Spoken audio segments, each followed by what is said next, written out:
2023 Select Board meeting to order. It is 6:01. In accordance with Mass General Law, Chapter 22 of the Acts of 2022, signed by the Governor, I announce that this meeting of the Select Board is being recorded by Hadley Media, the Select Board's office via Zoom, and ask who is also recording the meeting. If no one is recording, let the minutes reflect that no one else has indicated they are recording. All right, we're going to, because our administrative assistant is just recovered from traveling, we're going to skip right to the last item on the agenda, which is the license renewals for 2023, and then we'll go in order. Hi there, can everyone hear me? Yes? Mm-hmm.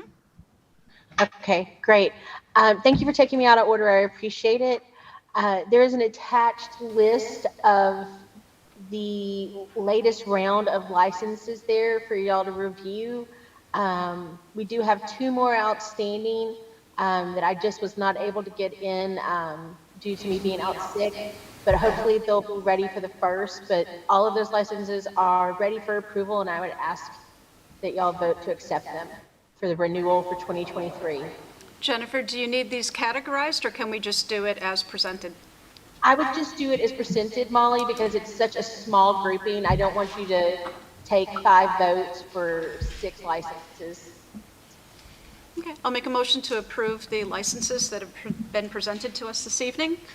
Very quickly, they're Friendly's, River Drive Auto Body, Mountain Farms Chicken, Joybull, Hampshire XD, Russell Street Hospitality, Save a Buck Auto, and Exotic Auto. Second. Okay, roll call vote, please. Jennifer? Roll call vote, Keegan, Yes. Chungalo, Yes. Nevin Smith. Yes? I'm sorry, I can't tell, is Amy, or no? Amy's not here. Okay, Iser. Yes. Okay, thank you. And Carolyn will be doing the roll call votes for the rest of the evening. Thank you. Okay. All right, and And if now y'all we're need- on, Thank On you the- all. Bye. You're welcome. Bye. Good night. Good night. we're on the consent agenda. We have, Public comments. oh, public comments, thank you so much. Is there anyone here for public comment? Or anyone online for public comment? Are there other people besides what I see on the screen, Alex? No. Okay. Anyone for public comment?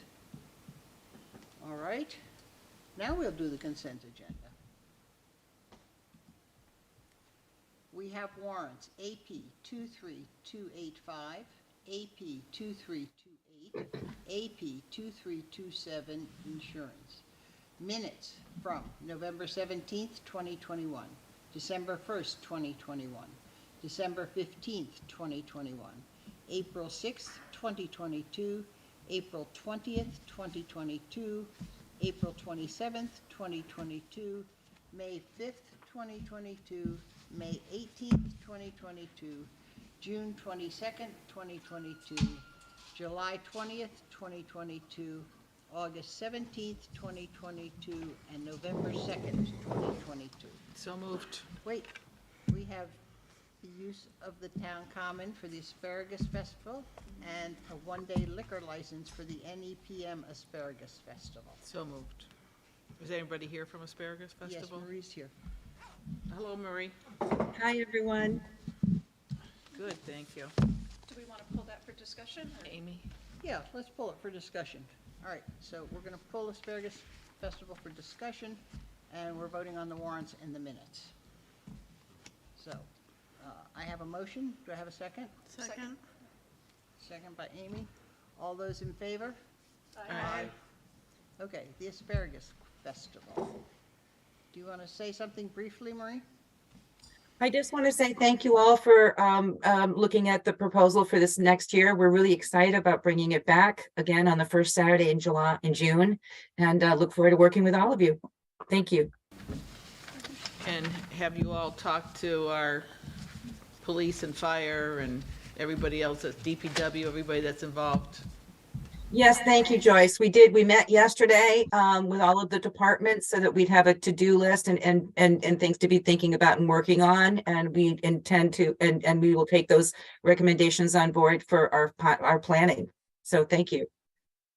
One of the things that I discovered in reading through all the minutes that we've just approved is that back last year, we had a note from Lieutenant Cook saying that you needed a permit, a parade permit, because of the traffic congestion on Route 9. So I You know, assume that, Jane, he did not bring that up yesterday, so that's, if it's something we need to address, I'm happy to do that. But it did not come up in our meeting. Jane, may I pop in real quick?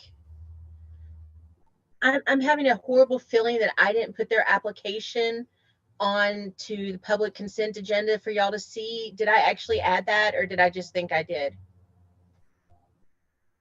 Okay, that is my mistake, and I apologize. But if y'all could approve the license contingent upon the requirements set in place by the building inspector, the police chief, and the fire chief, and because they all do have their contingencies that they have discussed with Marie on there. And I apologize, I scanned it, but I think in the frantic lead yesterday, I forgot to load it in. But if you make the vote contingent to meet the requirements, that would satisfy.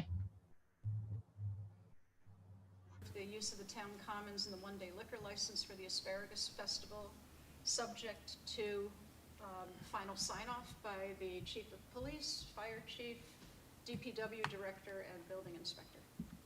Second. second by Amy, And Board of Health. Board of Health. Any discussion? And Board of Health. Okay, I have a motion and a second. All those in favor? Aye. All right. All right. Thank you. Thanks, Marie. Thanks, Marie. All We're right, excited to get started with the planning for this summer. So thank you. Good, thank you. you're welcome. Now we'll just pray for asparagus. And no rain that day. All right. Never can tell with the weather. So the next item on the agenda is the discussion about the Hadley Rental Registry. In meeting with Mike and Tommy and Mike, they all feel it would be a really good thing for their various reasons, and I can give you a list, or they can just talk to it by themselves. Why don't you guys go? You want to come to the microphone, because then, Or you can bring the microphone to you over no, at he's that. got the camera set, so he can get Oh, it there. okay, sorry about that. Alex? The microphone's going to the camera, not these, sorry. Okay. So we need to yell? Yeah. Okay.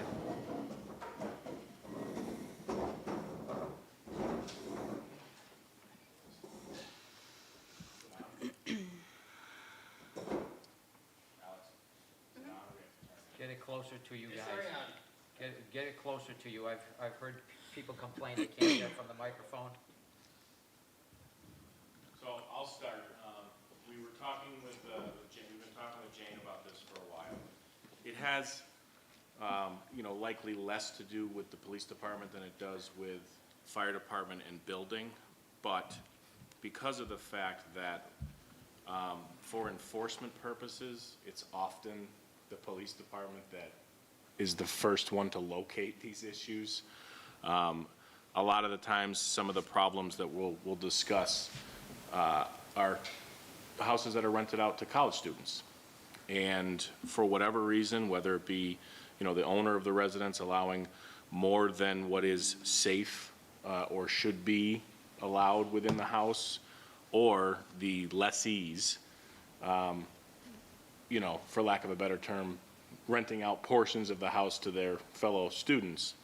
If we end up there for a party, many times throughout the years, we have found situations where there are far too many people in a residence that should be safely living in there. We'll find smoke detectors off and things like that. And so what the bylaw will essentially do, or the program itself will essentially do, is give the building and fire more knowledge of what they're walking into when they're doing the initial inspections on this property. and more enforcement authority when these issues are found. So we're still working out what the bylaw is going to look like, and both of these gentlemen are on the bylaw committee, so we're going to be pushing it forward as one of the priorities. We're going to work out the language to it. We're going to work out what fees going to be associated with it, and we'll go from there. But you know, they'll be the ones doing the initial inspections, and then also the enforcement, taking the enforcement action. Any questions?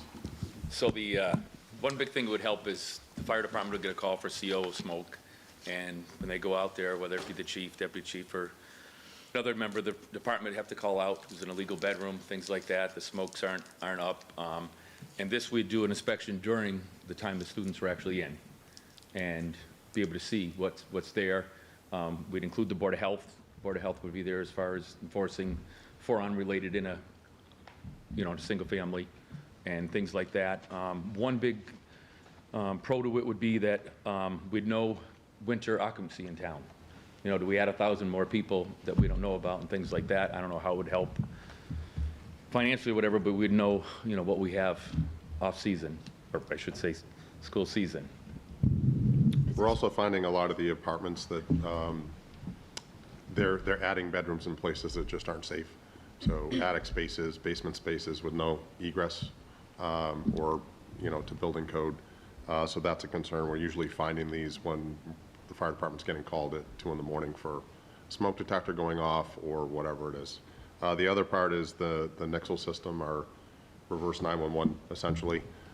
We've been asking the university to assist with that, and I think this would allow us to actually get a hold of that population of information so that if we have a local emergency, a weather event, COVID, some sort of, you know, some flu issue or something that we end up having to handle in our community, it gives us the opportunity to have that information in order to get that information out to them. It also allows us to make sure that we have the resources necessary if we have a massive snow-tober like we had back in 2011 where we were about to open shelters, that we have, you know, the ability to handle that. So a lot of times the university doesn't have the space. So what happens if, example, so the inspection would be done after the students move in or before they move in?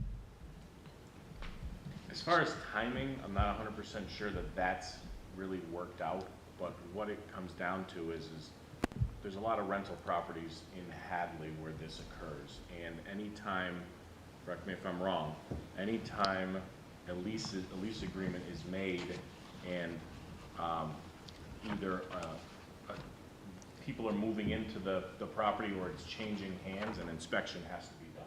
Basic stuff, smoke detectors and things like that. What this bylaw, if accepted, you know, based upon the language that we're looking at, would do is they'd know how many beds or bedrooms are supposed to be in that residence and be able to inspect those effectively. So I don't know enough about the inspection process to know timing, but I know that it would be before the problem occurs.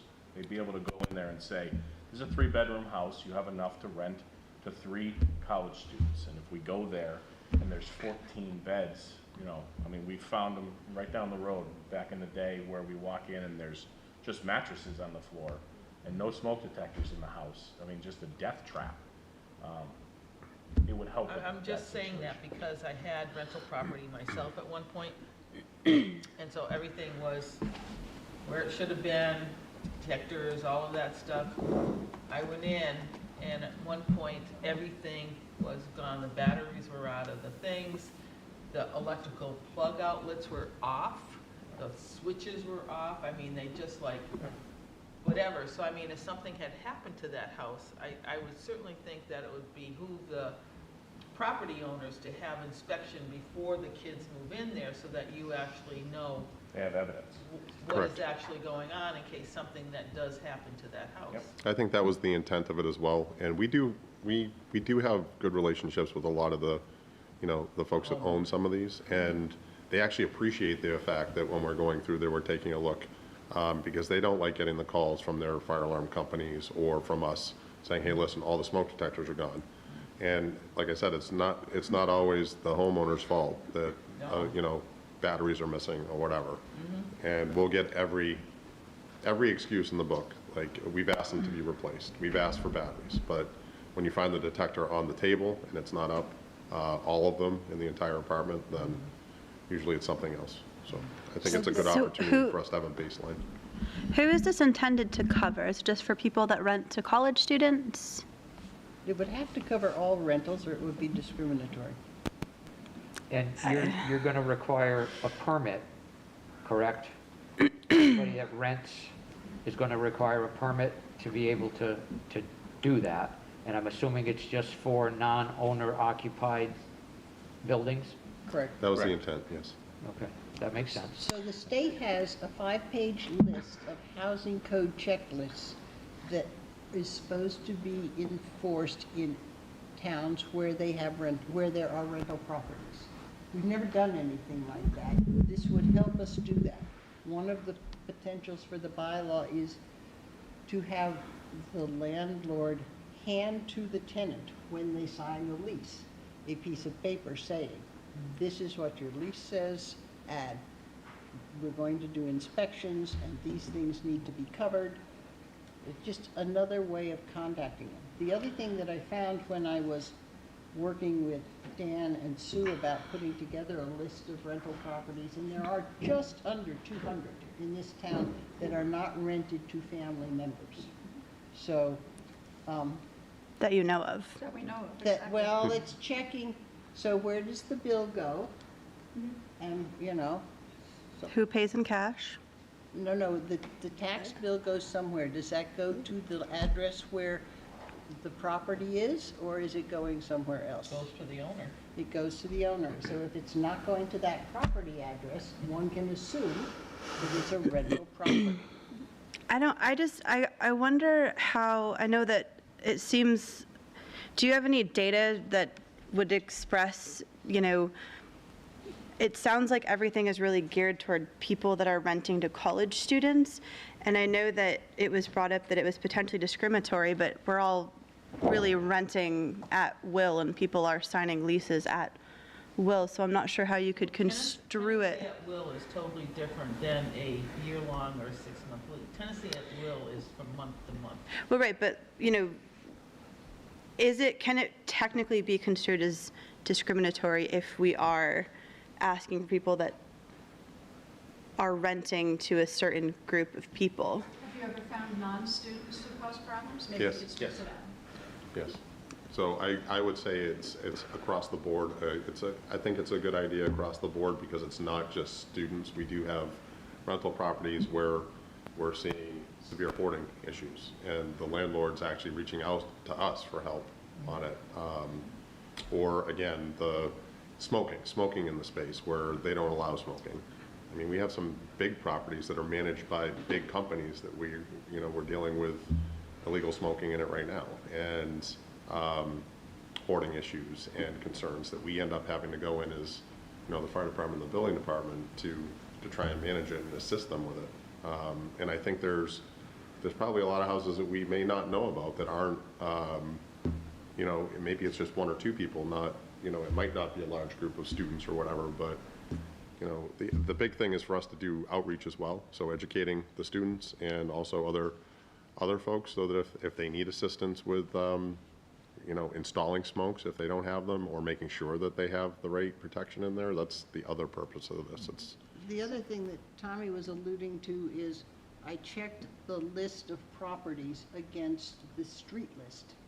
And I would say less than 10% of the properties on that list are on the street list. So we are not getting clean census numbers.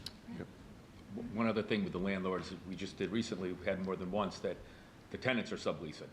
And one landlord is happy that we caught that. You know, they didn't realize that there was two other being subleased. They're getting their money every month.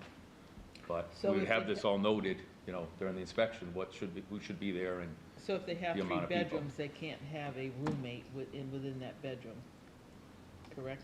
it can't be more than 4 unrelated. Four 4 unrelated to Board of Health. Yeah, so per one unit. person could have an extra person staying in their room, Or you could have a married couple. a and- married couple Right. in a room. And is that legally enforceable that for unrelated It's people? through Board of Health. But it is enforceable? Okay, and how do we anticipate getting all these landlords on board to apply for the permit?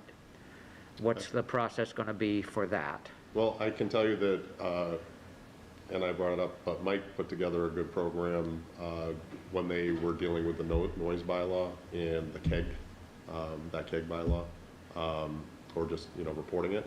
But he put together some outreach, and we did have landlords that came in. I remember them coming into the public safety complex and meeting with us. And I think that type of outreach, having something here, having a number of open houses, or even going door to door and leaving information to make sure. And maybe we catch a house that's actually, it's a single family and we get the wrong one, but they don't have to, I think it's gonna be outreach. We're gonna have to get ahead of it, and again, it's a good opportunity to educate, not just, it's not meant to penalize, or it's for public safety. I think the reason I brought up, and I apologize, Amy, I think the reason that I continue to bring up students is because I have less experience in dealing with the alternative. The ones that I have seen throughout my years working here have been kind of the ones where, back when I was a younger person, it wasn't as big of a deal, but looking back on it now, I think to myself, if that was my child and I walked into and they were living in those conditions, that would make me nervous now that, that house could go up in flames or whatever it is. So that's the reason that I use the college student example, just for me, because those are the ones that I have the most experience in. I don't go on their other inspections with, the regular stuff. I think I've had a few people who were aware this was going to be on the agenda, or they heard it mentioned at a previous meeting and have reached out both for and against. I think in terms of another constituency that's very interested in us pursuing this, a lot of neighbors. There are people who live in neighborhoods that don't necessarily feel like they have a voice, or that, they understand that when they call, there's some enforcement difficulties that are going along with our current way of doing business. I think what I've heard is a negative. There's some concern that, this is another way to force people to pay a fee, that it's a bit of a money grab, I think was the language that was used.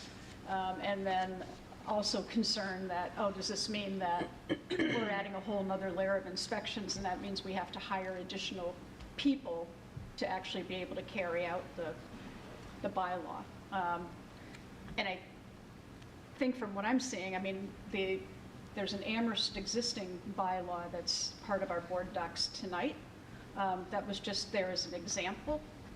My understanding is that on the bylaw committee, you're working collaboratively to figure out what we can reasonably do. And it doesn't necessarily mean that it's going to look exactly like Amherst. It's a very different set of circumstances. Is that fair, just to allay concerns? Correct.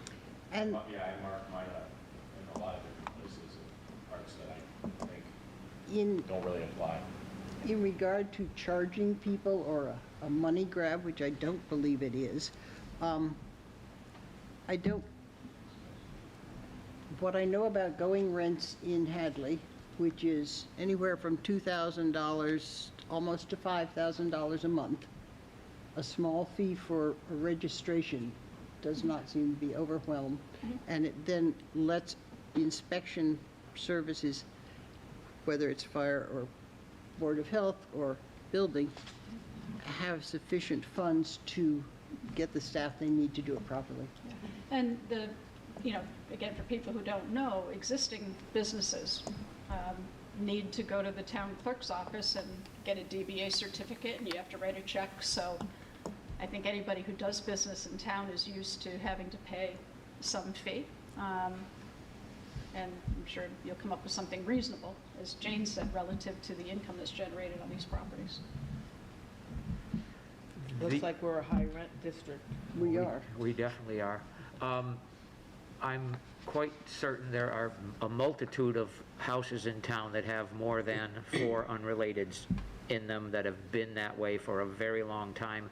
How do you anticipate dealing with that in terms of I own a house, I've been renting it to 8 kids for 20 years. Now you're gonna come and tell me I can only put 4 people in my house.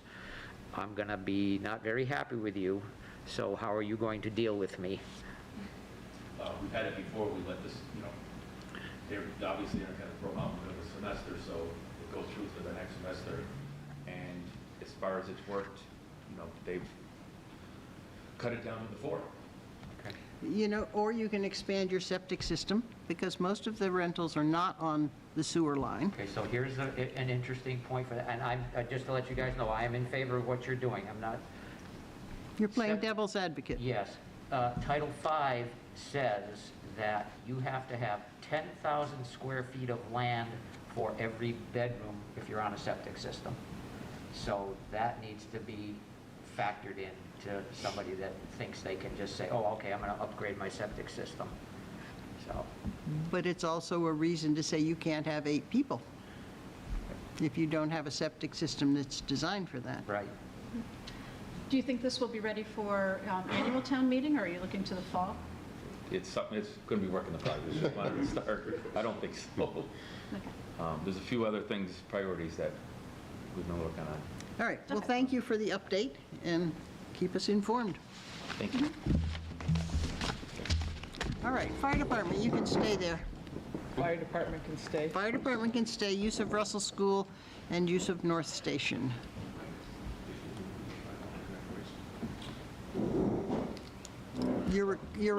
Yes. Use of Russell School. Yes, so as we did for the North Hadley Hall before it was sold, I came to the board to request the use of the building for fire department training, non-fire, non-destructive. Basically, it would be utilized by our Hampshire Basic 6 for search and rescue and for basically getting out of a building as a firefighter, very basic entry level. It's a great building for that type of thing with the multiple floors, and we understand that it's an important building, so we would be cautious not to do damage in it, as we did at North Hadley Hall. Would not be flowing water in there. We have theatrical smoke that we use to smoke up the building. We notify the community when we're doing it, so they don't think the place is on fire. So we wanted to ask your permission to utilize that space. Would you be, I'm just imagining Route 9 and the traffic backup with people jumping out of their cars to see what's going on. So is there a way for you to make it clear that it's a Yes, we actually have signage. training only going on? It says training. We have actual street signs that say training in progress. So, yes. But we would love to have people stop and watch if they'd like to. And it's, we train every other Wednesday, and not to say that we're going to be in the building all that time.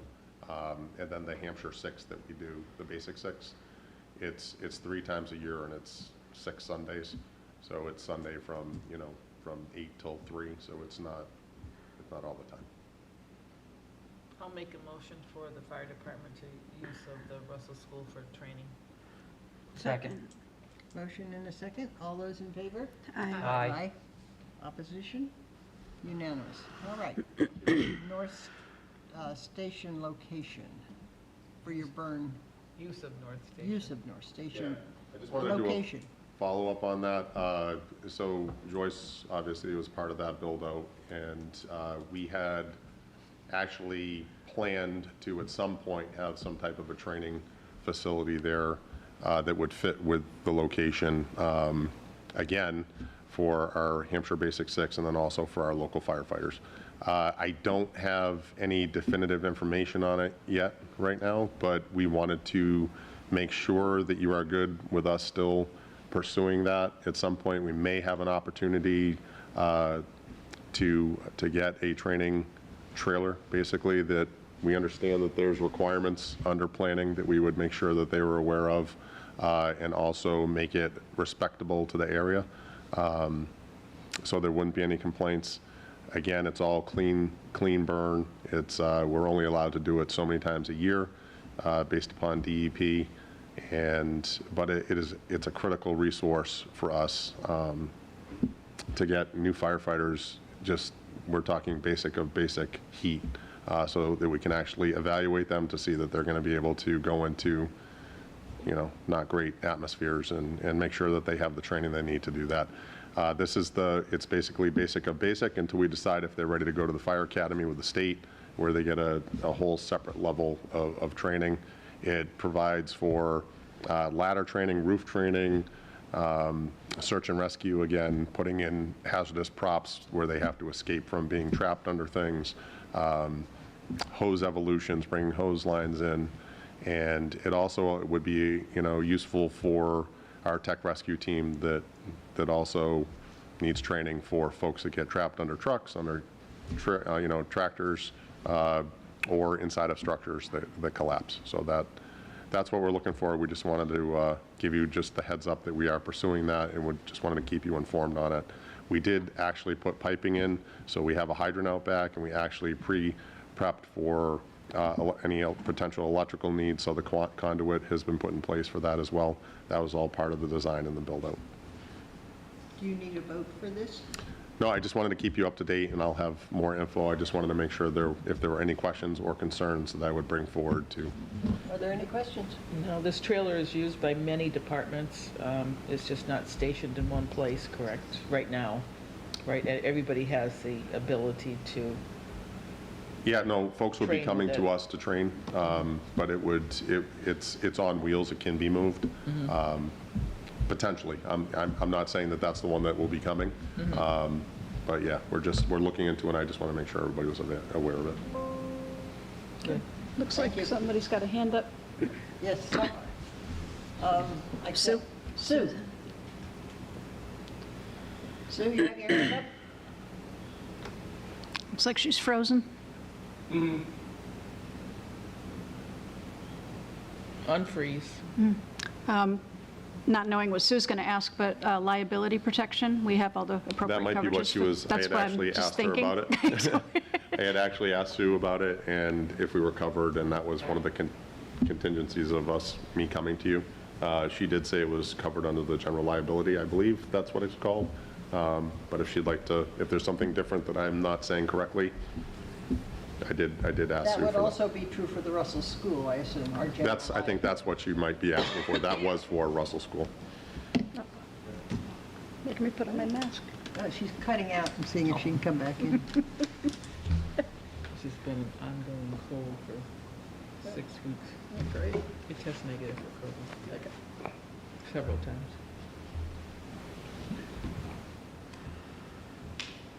Your microphone on, Susan?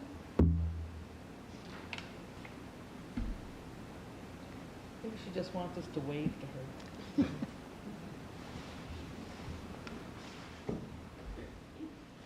Well, you're not going away right away. Nope, I'll be right So when over. she gets back, we can interrupt for, She's texting you. all right. All right, age and dementia-friendly Hadley. Haley, you want to come up to the table, please? We all have a little bit of that going on, don't we? A lot of it. Hello. You want to pull the microphone a little closer? Sure. Okay. So I'm Haley Wood. I'm the director of the Hadley Council on Aging, saying that for the benefit of anyone watching who doesn't know that. Good evening and thank you.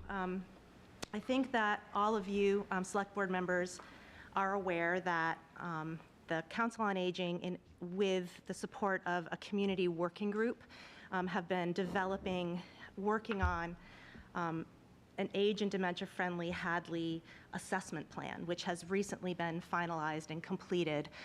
It was the effort of over a year of work, and we were shepherded in that process by the Pioneer Valley Planning Commission's senior planner, Becky Bash, who's here tonight.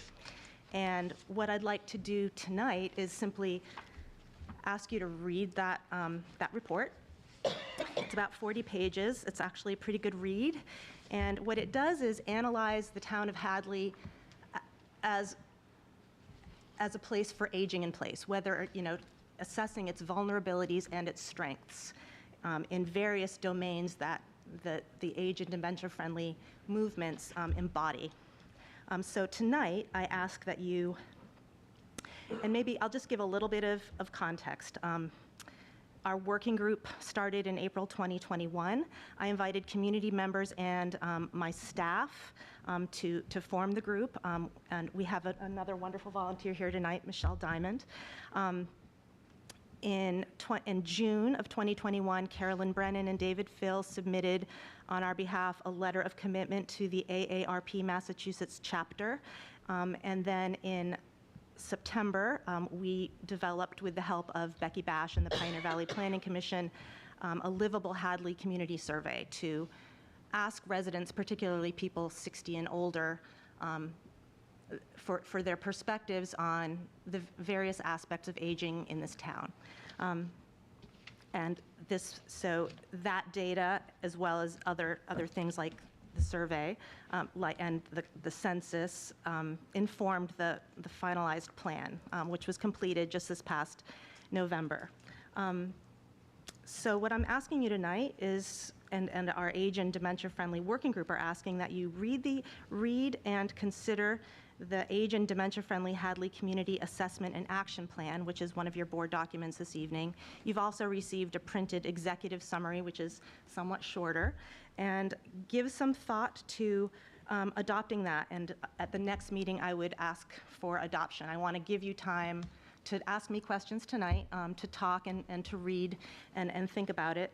And in the future, what adoption would mean would be to apply an age-friendly lens to really all decision-making, for which being an older person is relevant. And that's really a lot of decisions that you make and a lot of policy decisions that you come across.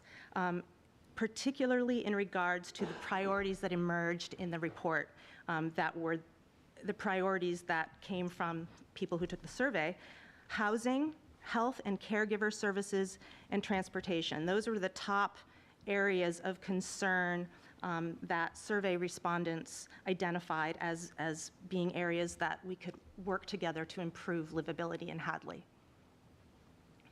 And Haley, if anybody, is this information available to the public if people want to read the report? Absolutely. I can send PDFs, I can make printed copies available. Or maybe on the town website, could it be linked? Yes. Is it on the Council on Aging website? It is not on our website right now, But it could but it be. should be. Mhm. Okay. I'd like to just point out too, because I know that there are some people that certainly can have dementia at a younger age, even below 60. So the signs and symptoms of people to look for, even in people in their 50s, it's not unusual for them to start that process of having some dementia at that time. And I just think it's a good thing for people to be aware of. Thank you, Joyce. That is absolutely true. It really is an awareness. It is an awareness, Education. absolutely. It's all what this says.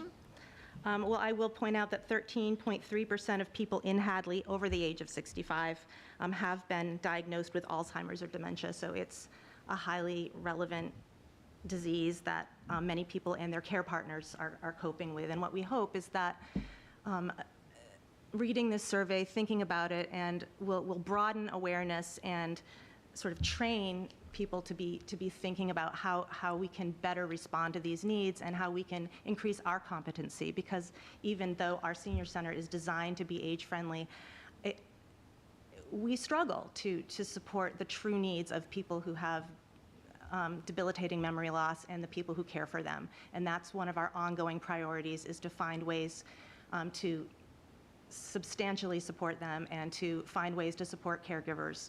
And we have several goals and initiatives in place to begin that work, and so we hope for your support. Thank you. Are there any other questions or comments? No, just sometimes with the initiatives, when you have somebody going through that process, there's certain drills or things that they can go through at an earlier stage to help with the progression or not the progression of Alzheimer's too. So, I mean, there's a lot out there to be considered. For sure. And I want to mention to you that our staff here at the Council on Aging would like to plan to issue an invitation to all of you select board members to come here for a luncheon or a breakfast or something that will work to learn more about the work and maybe even get a deeper understanding of what the Council on Aging has to offer. We have wonderful enriching activities and gatherings, and we also offer substantial social services, and I'd love for you to get to know us a little better and come here and spend some time. And I just want to thank the Haley and the staff of the Council on Aging and the entire committee and the consultant. There's a lot of work went into this, so thank you so much. Yeah, sure I see thing. Linda Leduc is also here.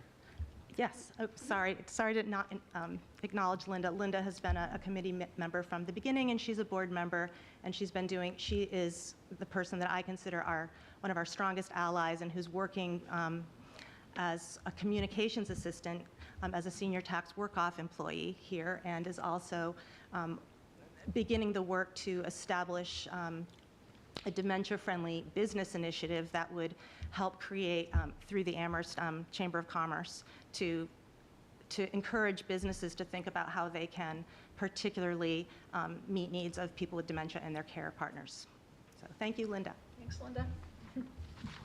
All right, thank you, Haley. Thank you very much. All right, we have 21 Meadow Street abatement request.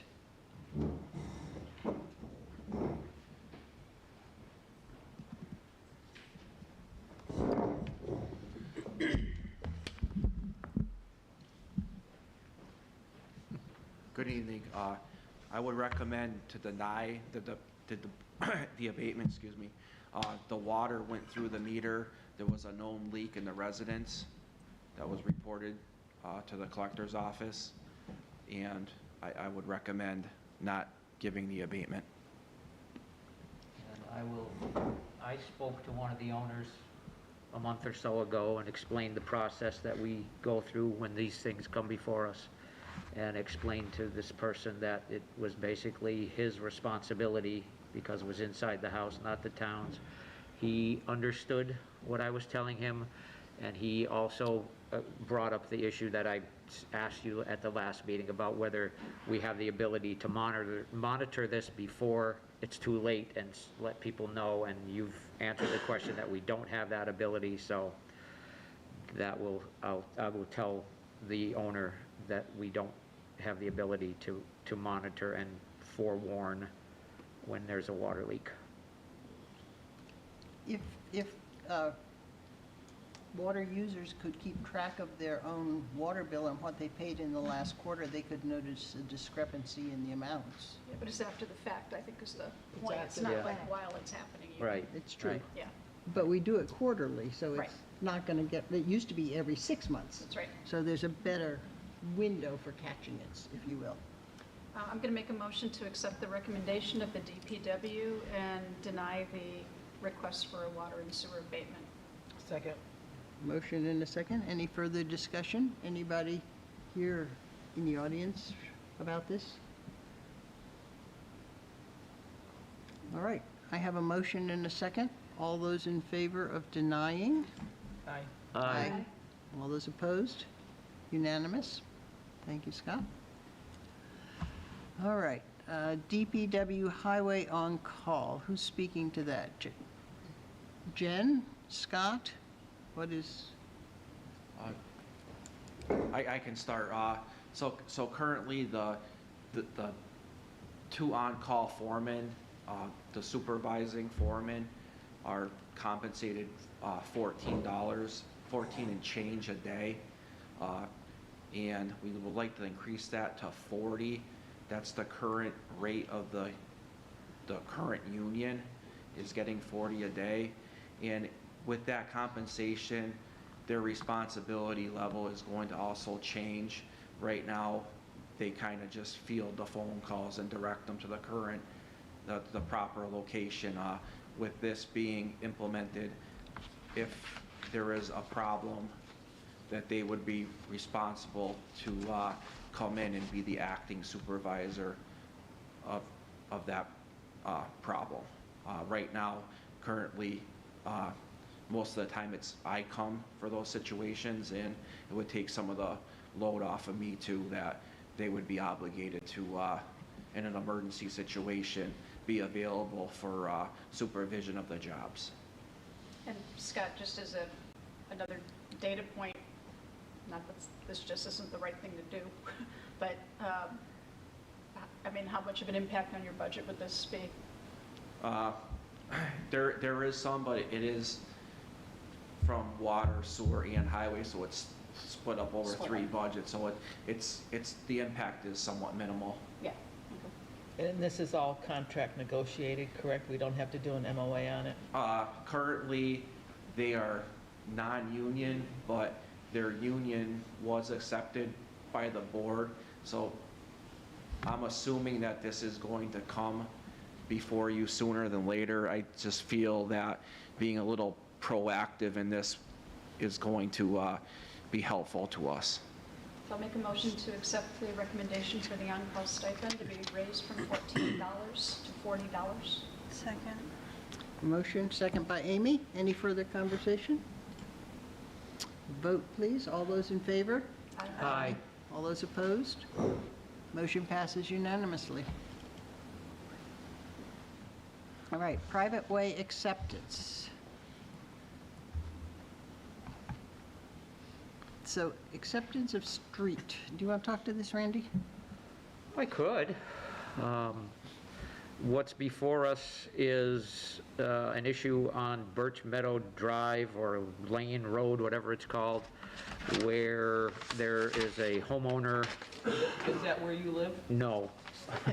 I just want to clarify for people in case they ask. No, I do not live there. Okay.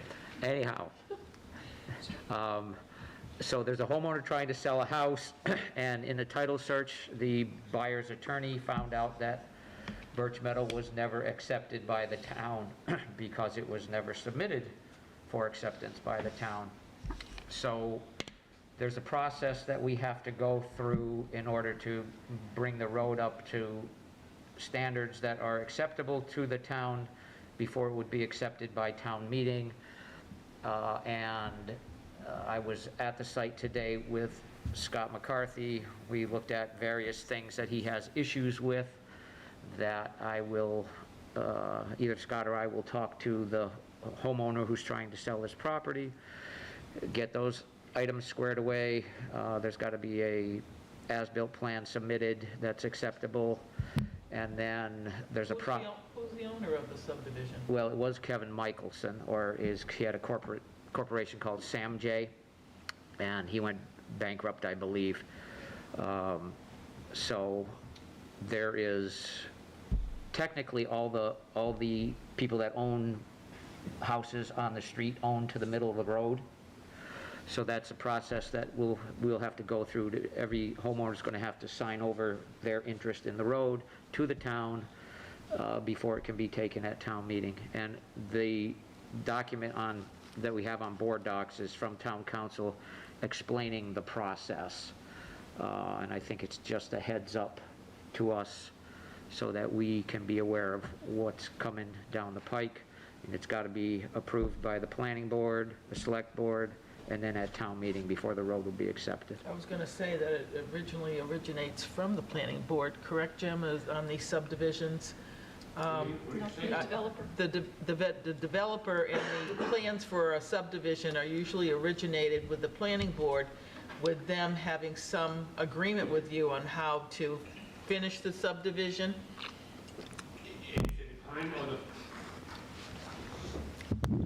Thank you. At the time of filing of this subdivision, no. They had plans with the planning board, but there were several roads in town that fall into this category where the developers built out the road, built out the subdivision, and basically they left. And a couple of them, we have no idea how to even contact the developer because we don't even know where they are.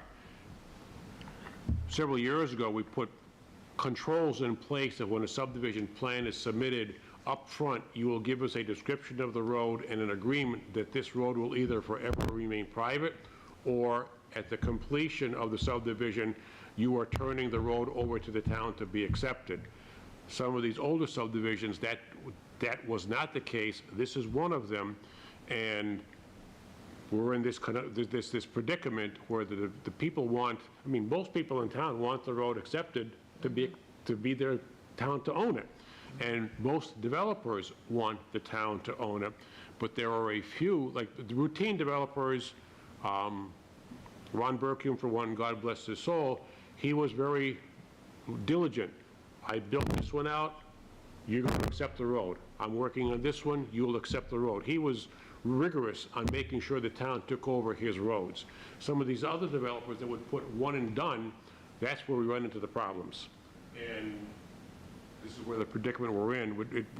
The controls are in place not to happen from this point on, but we have some older ones. There's this one, I think there's a couple off of Shattuck that fall into this category, and there may be one or two others. So I have a list here of, I have a list of the roads that potentially are in this position.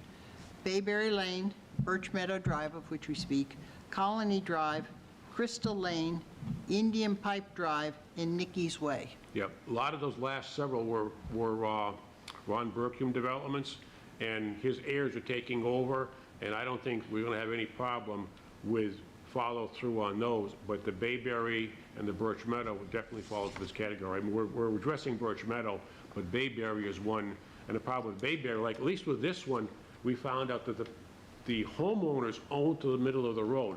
So although it's tedious, we can, with some effort, it's not too bad to take it over.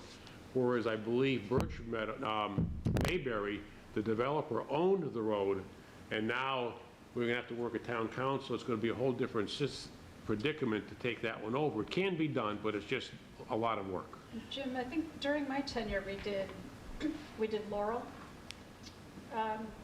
and Megan's Way, Laurel, and Hawley. And I thought Hawley was more similar to this situation. Hawley, I believe, was taken over several years ago by the town under certain circumstances, but that's the one that went out to the wells in the mountain, the north, not the mountain, the Mount Warner wells. Yeah, so we've been through this before with a Yeah. similar conundrum. Yeah, it's I mean, it's nice when a developer, different, here's the as-built town meeting votes, it's pretty set and clear. Whereas when you've got some of these other ones, it's a lot more difficult. Right, and we have residents who are taxpayers who assume, because they don't know the legalities of whether their road is owned by the town or not, that are very confused by what's going on. Yeah. So anything we can do to clean it up is useful. So is there any action on our board's part? I mean, is this more for awareness? It's informational. Yeah, okay. It will be coming for you once once the deed transfers, for lack of a better term, are completed. Hopefully, we can get it onto the annual warrant. And that's all on them, it's not a cost to the town. No, I'm not sure what town council has, I know that they just sent you something today or recently on how to do it, and I don't know the details, so I don't want to comment on that. I think I think it's going to be a joint effort. I know when we at one of the last planning board meetings, I believe Mr. Sibley was there, and I said, what can I do? I said, well, one thing you can do is let your neighbors know the town wants to take this land from them and make sure they're willing to give it, because if one of the homeowners doesn't want to give their land, it's a whole different scenario. I can't imagine they won't want to, but you never know. And I think that's part of what happened with Hawley. It was just a yeoman's task chasing everybody down. Yeah, we There was couldn't one. find. There was one that was Hold out. difficult to locate. Yeah. So, Jimmy, just a thought on this whole process. I know lately the board has been either holding money or a lot until the bitter end. And that wasn't the case with Birch Meadow, so the town has no collateral, so to speak. If the road needs repaired and somebody's gonna have to pay for it, it's not gonna be the town. But in the future, that won't be the case, correct? You're gonna hold something? Yes, we can hold. The former opinion was that when the road was put in and the road was built to town specs, the town could not hold, the planning board couldn't hold a lot or a collateral escrow account. We have since found out, and we have reworded our subdivision regs, et cetera, that that's not the case anymore.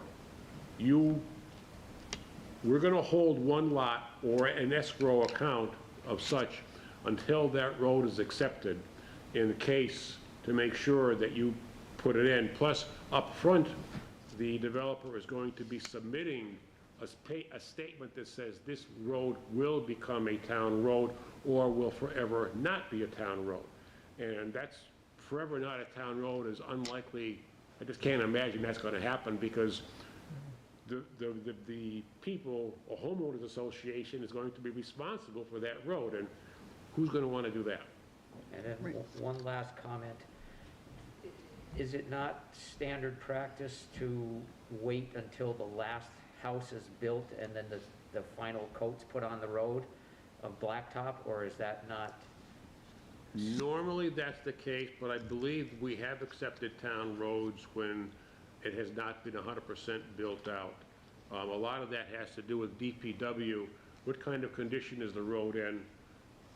Is the last lot or two or three, whatever it may be, is the heavy equipment that's going to be used to excavate the lot going to do any damage to the road? So that's generally true, but I don't want to say always.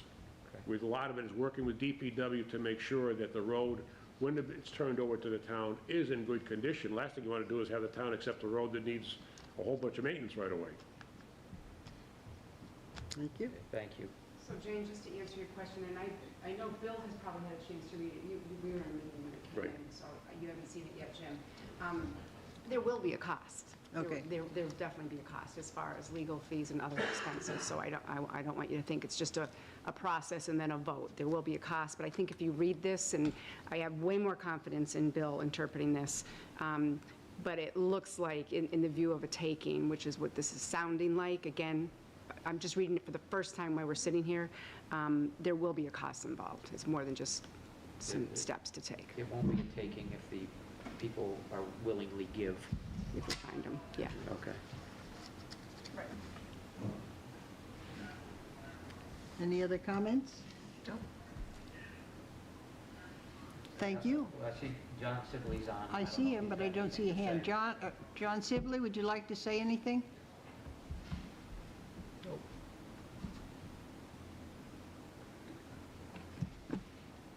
He didn't wave his hand. Okay.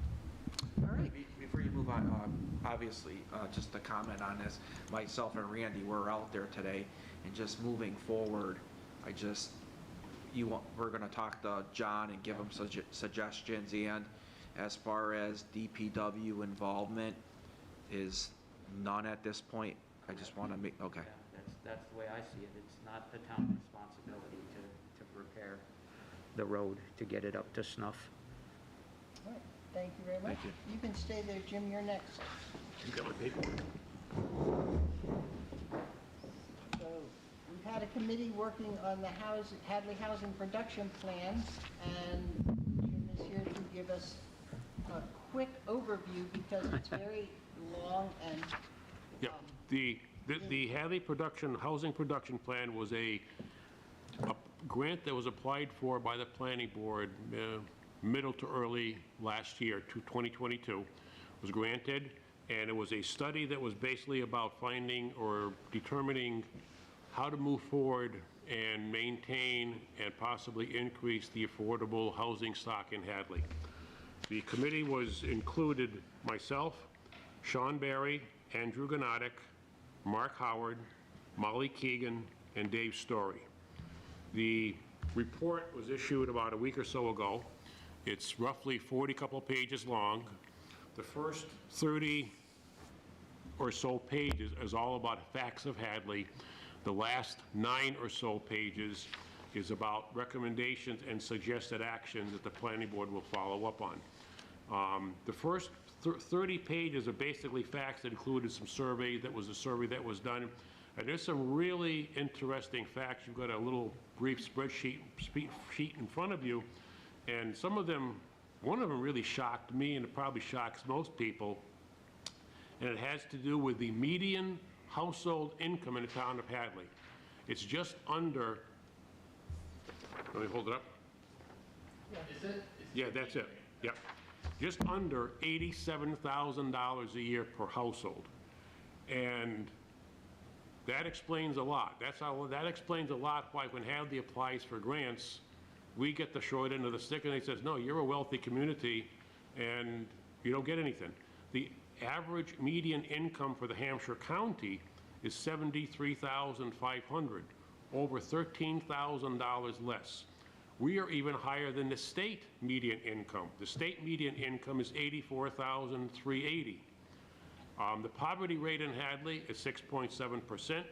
Hampshire County is 9.3, and Mass is 9.4. So we've got a relatively low poverty rate, not that it's zero. However, we do have people that qualify for that rate. We have 19.5% over 65 in Hadley. Hampshire County 17.9, and the state is 17. So we also have an aging population. We have 11.9% subsidized housing, or 275 units. Regarding some of the acres in Hadley, the total acreage in Hadley is total 15,840. Of that, roughly 5,800, or 36.6%, is active farmland. So Hadley got a lot of active farmland.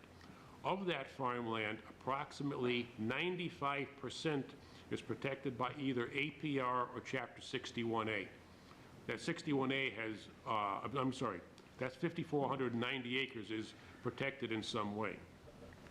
We have 2,695 acres in APR in Hadley. It's the highest in the state of Massachusetts. Nobody else even comes close. And 33% of Hadley is an aquifer. So this presents some unique situations as far as trying to promote and keep affordable in Hadley, because we have so much farmland, so much APR, and the requirements, again, of the Title V and other things, going to take some serious looking at as far as what can be done reasonably, and especially with the price of housing right now. You're seeing houses in Hadley sell for 800, 900, $1 million plus, and some of them are not big houses. You're talking, I recently saw a transfer deed, the house was under 2,000 square feet, it sold for just under $800,000, brand new, but boy, that's mighty pricey.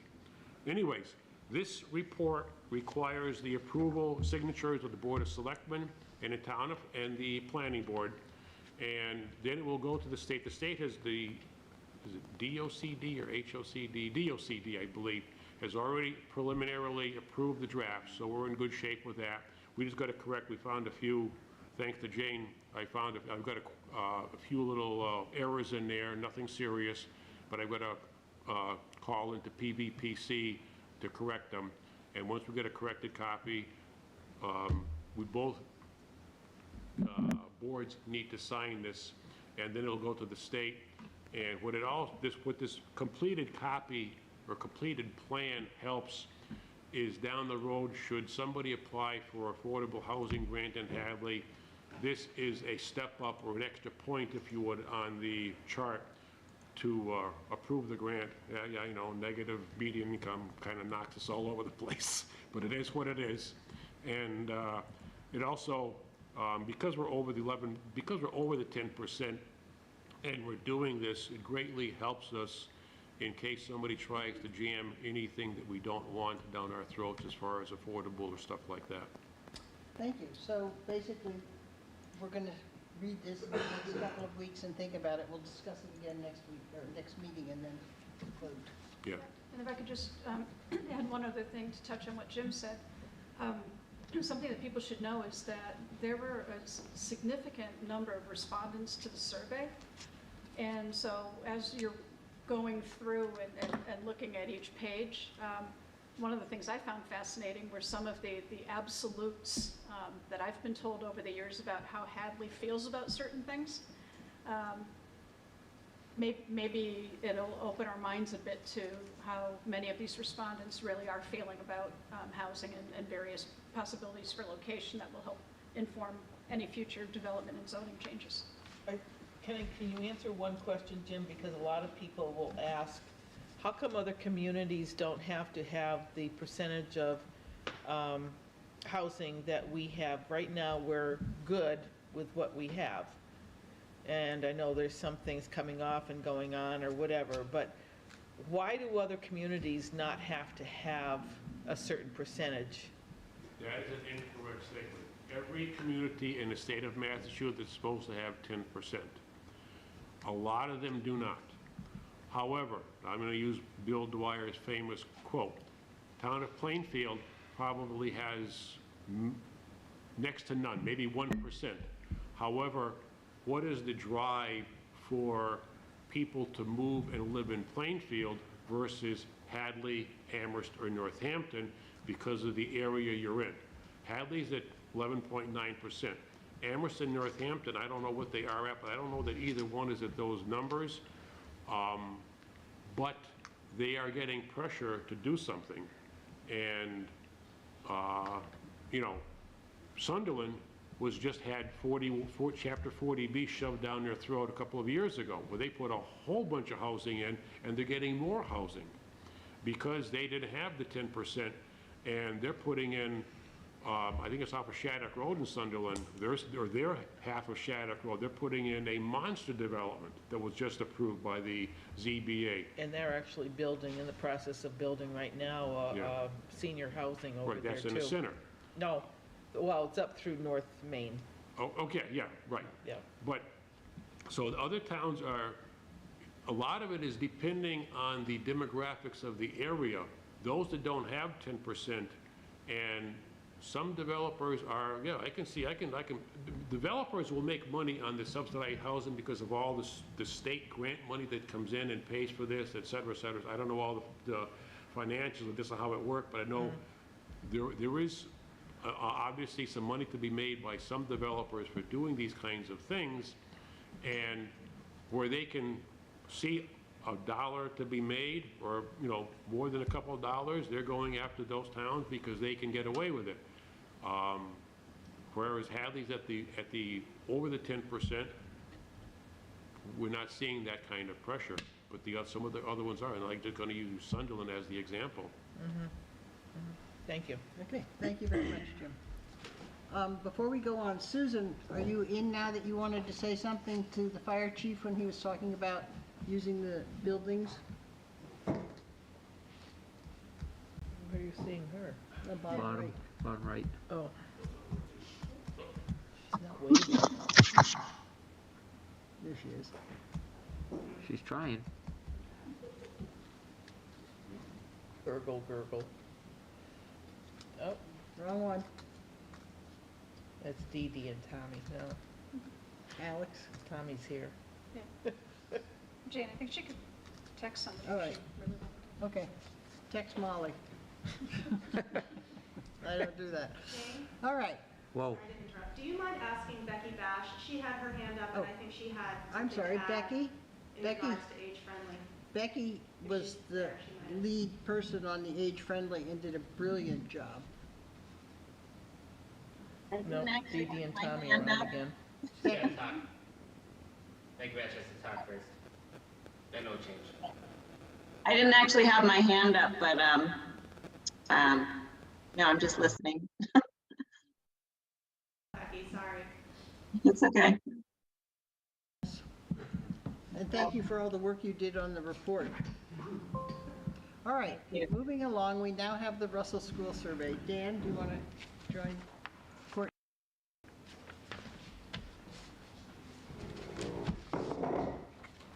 Do you have some, you want the slides up? Huh? Do you want your slides up? Yes, that would be helpful, I Can- think. Do you have those, Alex? Can you pull it up from Board Yeah, the Docs? first thing we're gonna do is the one pager, or the survey I don't know summary. how we're He gonna get doesn't them up. have it. Yeah, he doesn't have it on his laptop. All right, I should be able to do this. Let me do it, Jane, you guys talk. All right, so go ahead, if you can share your screen ultimately. Great. All right, so an overview, please. Great, so I'm Courtney, I'm the chair of the Russell School Committee. I'm here with Dan Regish, my colleague, and Carolyn Holstein is on Zoom. So the Russell School survey that we put together was distributed to the community You via have to posters. speak a little bit louder. And maybe a little slower. Okay. The Russell School survey that we put together was distributed to the community via posters in local businesses and municipal buildings. The November 1st water bill, Hadley-specific social media groups, and through the efforts of community members sharing their survey with their networks. In all, we received 562 responses. And we also held a forum in November to walk through the survey and answer questions that the community had. You'll see in the Russell School survey analysis that we provided in advance of this meeting, shows survey responses from the entire pool on page 2, and then broken out for Hadley versus non-Hadley residents on page 3. One caveat for this survey numbers is that there were 43 IP addresses with more than one response, most of which had 2 responses, but one had 25 and the other had 15, which may have slightly skewed the results. Because the survey was anonymous, we cannot confirm that these replicates were responses from the same person. The 2 most popular responses were to stabilize the building and to rehab it for town or community use. And as a result, the Russell School Committee would like to recommend that the town stabilizes the building as soon as possible to prevent further deterioration. Our goal is also to have this on the town warrant for spring. We've additionally provided supplemental documentation reflecting the comments that individuals submitted with their surveys. We organized them based on where each comment fit best and recognize that there's some overlap in several of the comments, which could fit into more than one category. Categories are in the same order as they were in the survey, and the subcategories are listed from most comments to the least in that document. We've been researching stabilization costs and funding opportunities for the building. Do you have anything to add before we continue to stabilization? Don't think so. Okay. So take it away, Dan. Okay. The only thing I have to present is a draft of CPA application that, we need to get this. Do you want this? Sure, that's fine. Got it on the screen. To the residents to vote on as soon as possible, as these stabilization efforts are becoming critical as the days pass, especially this winter as the building is not heated. So I'll just read it so that the public can have that. The DRA, the sources were the DRA, building report, the Old Mohawk, the Town of Hadley on-call consultant, Architectural Insights, and our committee. The following estimates for stabilization of Russell School building are extracted from resources listed and adjusted for cost escalation to reflect current economic and industry standards. Other stabilization efforts are needed, but estimates for these activities were not itemized, in particular with any of the building reports paid for by the town. So the whole amount for the application, $1,236,000, is broken up by unstable grades would be the first order of business at $315,000, the battered granite walls, basically a foundation, restabilization at $168,000, repoint the brick at $308,000, and the slate roof at $445,000. These estimates are all up from the originals, of course. The projects should be considered the first steps to stabilize the building. Other critical building stabilization projects, such as gutters, downspouts, east and west portico repair, window and trim repair, and heating, will need to be addressed to ensure the building remains secure. The resources listed above include cost estimates from some of these activities, but further research will need to be done by our committee to narrow down the options and update the cost estimates. So, with the survey results that strongly show that the town is in favor of at least saving or stabilizing the building, as appointed by your board, we felt that we've done our due diligence to make sure that that information is coming to town as quickly as possible. We understand that there is opposition to any of this, but, you know, the building at this point is pass or play, and it's been that way for the past 20 years. But none of this has come up for town meeting vote. And, you know, judging by the results of the survey and the fact that the people have done the survey, they're going to expect that they're going to be able to give be given a choice on this, as again, the stabilization efforts are of a critical nature right now. So the pass or play time is now. It's do or die on this structure, which is a major focal point in the center of our town. Survey also shows a lot of the opinion from outside of town, which certainly, in our committee's opinion, matters as well, though they're not taxpayers and they're not the ones to foot the bill. This building is seen by, how many cars go by each day? They see it. So we're in the spotlight on this, and we've come over incredible hurdles to get these new buildings up, and we're in much better shape. A CPA article would stabilize this building, and probably more CPA applications will come in the future, but this will stabilize the building enough so that we can start to regain use of it. Mike's going to use it. Anything we can do. Gary uses it from time to time. But that doesn't make our taxes go up. If we can't get CPA money for demolition. So if we demolish that building, our taxes are going up. All right, can we go back, Courtney? Could you put your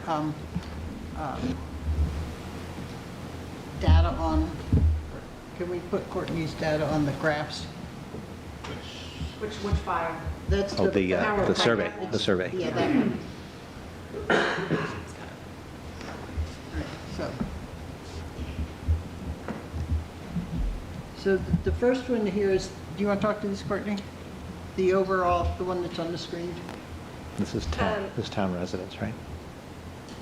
The first one is overall. Overall, okay. Yeah, so that's all the responses. That's just the responses she's already been through.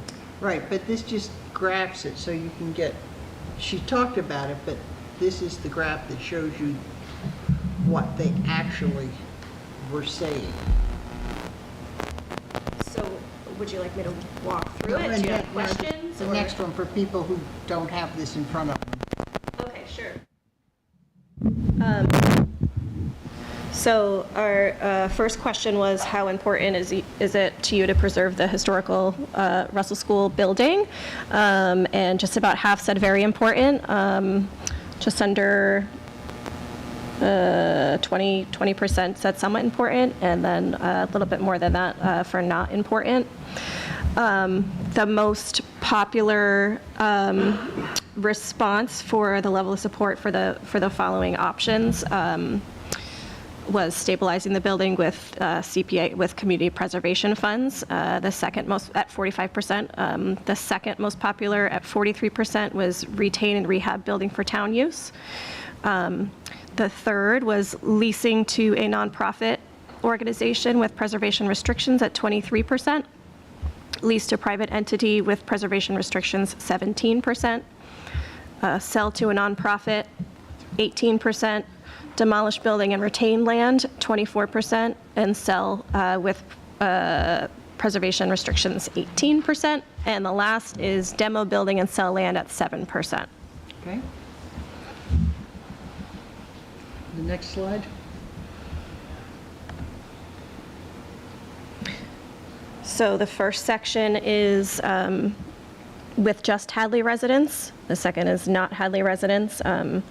With Hadley residents, again, most popular is stabilize. Second most popular is retain and rehab.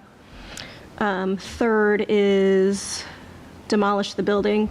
Fourth is lease to a nonprofit. Tied in the next place is sell to nonprofit or private entity. Next is lease to private entity, and then the last is demolish building and sell land. For not Hadley residents, the most popular at 67% is retain and rehab building for town use. Next is stabilized building at 58%. Lease to nonprofit, 28. Lease to private entity, 18. Sell to nonprofit, 15. Sell to private entity, 14. Demolish building, 9. And retain land, and then demolish building and sell land is at 7%. Thank you. And the next slide, please.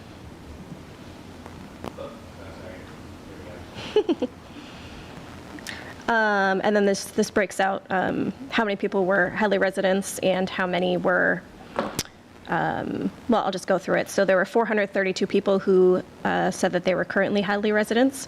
60 say that they were former Hadley residents. 22, I'm not a Hadley resident but live in a surrounding community. 39, I'm not a Hadley resident but work in town. And 2 say I live outside the larger Hadley community. And just more than half of the people who filled it out attended Russell School. And then the ages are after that as well. Born from 1928 to 1945, 41 people. 1946 to 64, 236. 1965 to 1980, 160. 1981 to 1996, 100, and after 96, 18. Okay, thank you. I think the graphs really give us a clue of how the responses look. Sure.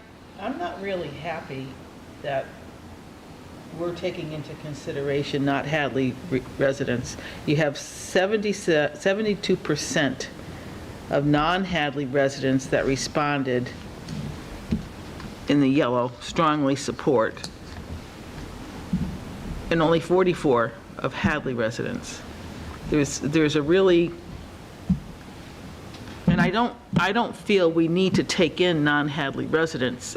Dan, I don't agree with you on that. I want to know what our Hadley residents say. Who's going to pay for it? Who's going to pay for it? Right. So how did the non-Hadley residents get into this survey? It was just an option on the survey. We had to make it anonymous. We can't, There's no way of us checking yeah, either. there's no way for us to check it. So we had to at least put that question there so we know who's replying to the survey. Right, because we figured you'd probably want to know only the Hadley residents, which is why we separated them out. But only Hadley residents can vote.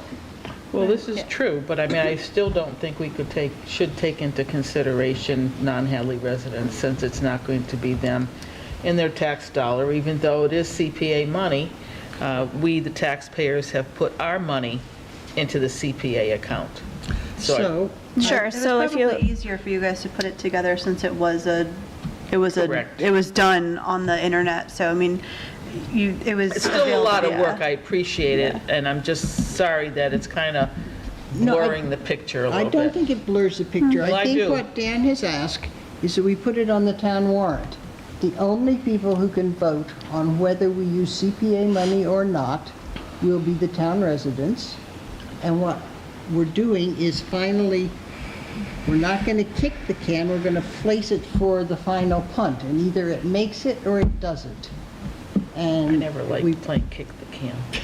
And we put it on the warrant and let the town decide. you'll also see,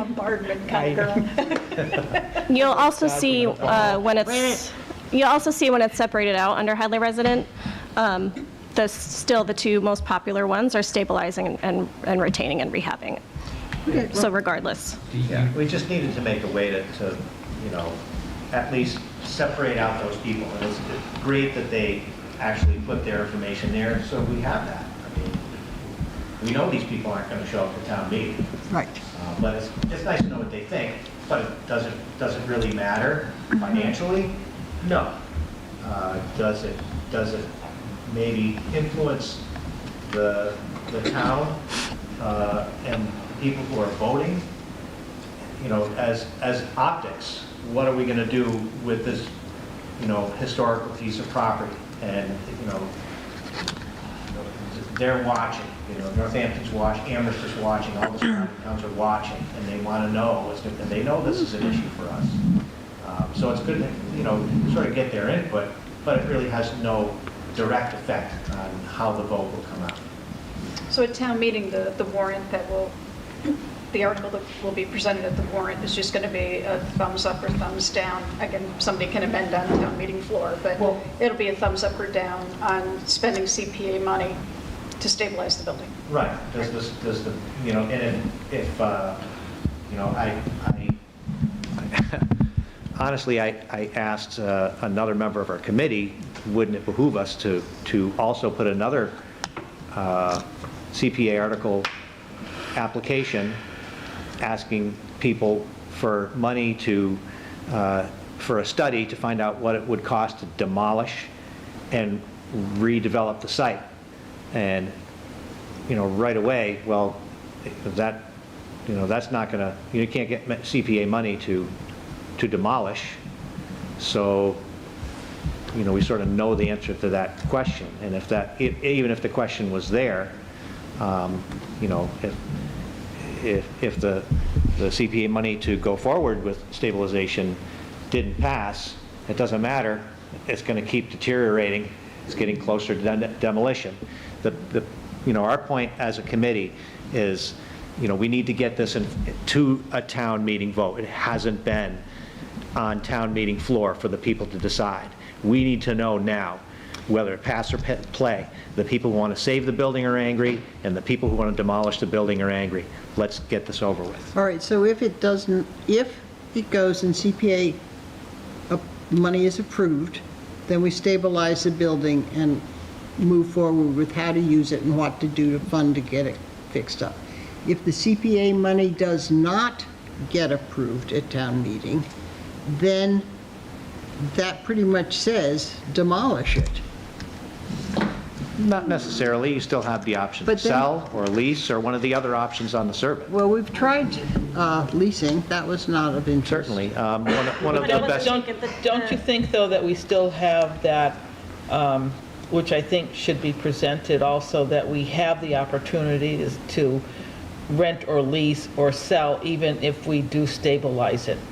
Yes, again, that there still is, though there are those options. The question here is pass or play on the building itself, not what to do with it. That's a warrant question also, because I think, it's something, this is kind of in the realm of what we did when we were building the elementary school. And people were given options on what type of building they wanted to see over on that property. We had a 2-story, we had another one, but they were given options, and I think that's what people look for, what options will be. I don't think they want... Which is what the survey was all about. Pardon? Yes. Which is what the survey was all about, yeah. Yeah. Yeah, and what we're chasing after right now is the most popular items on the survey. That it's obvious what the people want. They want to stabilize the building. What they want to use the building for, that can be for next town meeting. Now that we've stabilized it, it's more attractive to a buyer. I mean, it's more attractive. Certainly, as the only developer who came forward to give, his opinion, I don't think he didn't really respond to an RFP, Mr. Roberts, did he? Yeah, it's a request for interest. Request for interest. The only, is too small and not configured right for that type of use. It is, however, the right size and configured just right for this town to use. And, with Housing Development Committee, the town's growing, the town's expanding, we got all kinds of commercial, it can be used by this town, in our opinion, and by, the opinion of the people. But they need to make the choice. It's, I'm happy to work for a town. If this, for instance, was to say, the majority of the people say demolish it, I'd be all over it. This is about the people's choice. So we just want to make sure that they have this choice to make. And, enough, kicking the ball down the road, let's just get the thing done and make a choice. And, I think it's good, in the future, it'll make a great place for a town. Do we need to vote, or is this presumably we'll just move forward to an article? We need to get CPA money assigned to this project so it can be on the warrant? We need to apply. Well, no, this would have to go in front of CPA. Yeah, we have, For them to vote. we have a draft article, you know, the numbers are. So we're are approving them doing that. How much are Pretty you asking for from the CPA? The whole, it's list. right there, the 1.2. 1.2. $1.2 million. You know, those numbers are pretty spot on, and we certainly will go to our on-call consultant, have them, you know, verify and rectify these numbers. You know, this is something that, you know, we've paid for, as a taxpayer, I've paid for the, you know, the Old Mohawk report, I paid for the DRA report, I paid for Larry Tuttle to sharpen the pencil on this, I paid for study after study, and, you know, above and beyond that, I've volunteered for a bunch of hours to help this project move along. We've got these new buildings up. This has always been on the back burner. Now it's front and center. And, you know, it's, you know, down to the razor's edge now. This is also something that, when you're going forward with the CPA, to do something with them, as the school did with their project for the fields, where you can borrow against the CPA. Right, bonding against, and we, Bonding, so. I we're mean, certainly that's- not against that. And that bonding does not raise taxes either, right? So, and, you know, I'm really happy with what CPA has done with their funds so far. I mean, they've done a great job. Very little money has been spent on historic restoration in town. So So I'm sure I'll they'll make be a happy to motion. use that section of their At least put it purview. on the warrant. Yeah, I'll make a motion that we allow the process to continue of bringing the article to CPA and ultimately putting it on the warrant for town meeting to decide. Second. Have a motion and a second. Is there further discussion? All those in favor? Aye. Aye. Aye. Any opposed? Unanimous. Thank you Thank for you. all of your hard work, and I know it was. And you still have your work cut out for you. That's what our mission statement said. And I agree, no, and I agree with you, Dan, that it's up to the people to, if they're interested, then they need to come out. We got a hand up. Yes, Hello? yes, go ahead. I just wanted to say this is one of the most, am I on, can you hear me? It's one of the most, the reason I joined this committee, it's one of the most beautiful buildings in town. It's, the integrity of the building is just fabulous. And if we do get the CPA money, we have another grant from the Massachusetts Preservation Fund that we're pursuing also. So that is also off the tax rate. So if town meeting is CPA and town meeting vote, then we're going to go ahead with the Massachusetts Preservation Fund as well. So we're hoping that the preservation of this building will not cost the taxpayers money, too much money. Thanks, Carolyn. So I just want a clarification here from the board.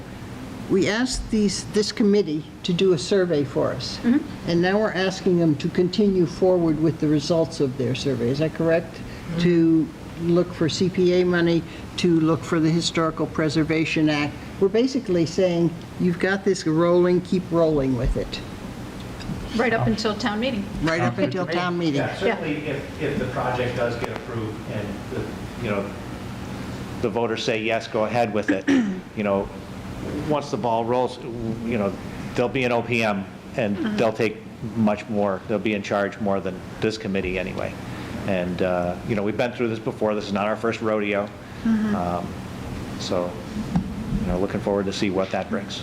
All right, thank you so much. Thank you. Thank you. All right. The Hawk Crossing update. We met today with people from the Department of Transportation. Mike Mason was there. Randy and I were there. Scott was there. So Mike, do you want to give us an update? Randy, do you want to give us an update? Let Mike go. He's got wonderful notes. Okay, so, very simply put, before we met with them, we had put together a list of questions, comments, concerns that we had for Mass DOT about the actual crosswalk. It became apparent to me very early on, and, you know, Randy, I'm not sure, I assume we're on the same page, but it became apparent to me that they came with statistics and information to show us that the Hawk Crosswalk is a federally accepted crosswalk signal, and it's not going to be removed. They're not going to be able to switch it to a different type of crosswalk or anything like that. It's designed specifically for locations like that. And they did come with, as I mentioned, statistics that showed that it reduces crashes by 69% based upon the type of area that this one sits in, 4-lane highway type situation. So that became apparent to us, at least me, very quickly, very early on in the meeting. So the next step was essentially trying to figure out different ways and see if they had any thoughts or ideas on how to make that area safer with that crosswalk still in place, meaning the crosswalk staying there and the Hawk signal themselves are staying there. I did make several notes based upon a lot of the select board's questions that Carolyn put together before we met. I don't think you want me to read through all of them, but if you're curious as to what, you know, your specific question, I think I have answers to almost all of them. But the most important part, I think, for at least for this meeting, is some action items, and there in having a lot of these discussions on what they think they can do to make that area safer. That was really what these action items are geared towards. And so we have a list of things that they have done, things that they will be doing, definitely, they have on their plans list, and then some things that were suggested that they will look into and there's a possibility of happening. So one of the things that they are going to look at to see if there's a possibility is adding a second set of lights to match the overhead ones, lower on the posts, more at eye level on the eastbound and westbound sides. They are going to look and speak with their headquarters and see if that's something that's feasible for them, and something that we could add on. Randy brought that up to them and asked that they look into it. They have already done what is called making it a high-vis crosswalk. That part is already completed. Essentially, that entails adding those hash marks that you see that are in the roadway now that were not previously there. So that is one thing that they saw that they've already done. They have also already extended the light time to give people a little bit more warning for when the cycles are switching. We actually even wrote down how many seconds they extended it to. I'm not sure that you're interested in those details, but that is something that Bao Lang, their engineer, who Mitch and I have had have done a lot of work with over the years on Route 9, has already taken that action. One of the things that they've identified that they think will help with the safety of that area that they will be doing, they've already decided that they will be doing, is mark it as essentially an intersection. So right now you have the double yellow lines and you have your skip lines, which are essentially the dotted lines that break up the 4 lanes that run straight through and essentially don't give anyone any visible sign that there's something happening here, there's something going on. So what they're going to be doing is removing all of that and essentially boxing out that whole area so that it looks more like an intersection. It will look like what Middle Street and Route 9 look like. It'll be an open pavement area with stop lines on both sides to give the indication that something is coming up. They will look into the another request that was made by our side, the town side, is to look into the possibility of making that an official school zone. They have to do some measurements as to how far away Hopkins Academy is from the Middle Street intersection because they don't add things like that or make changes like that, according to them, when there is already, I believe they called it a positive crosswalk or something like that. But they are going to look into the possibility of adding that. They are also going to provide us and the school system, so that can be distributed out to parents with, and when I say us, I mean the police department, with some educational materials so that when we do some enforcement, as we've been doing since the incident, we can hand out some educational pamphlets that they have had made specifically for these hawk signals to try to educate folks on how they work and what you're supposed to do.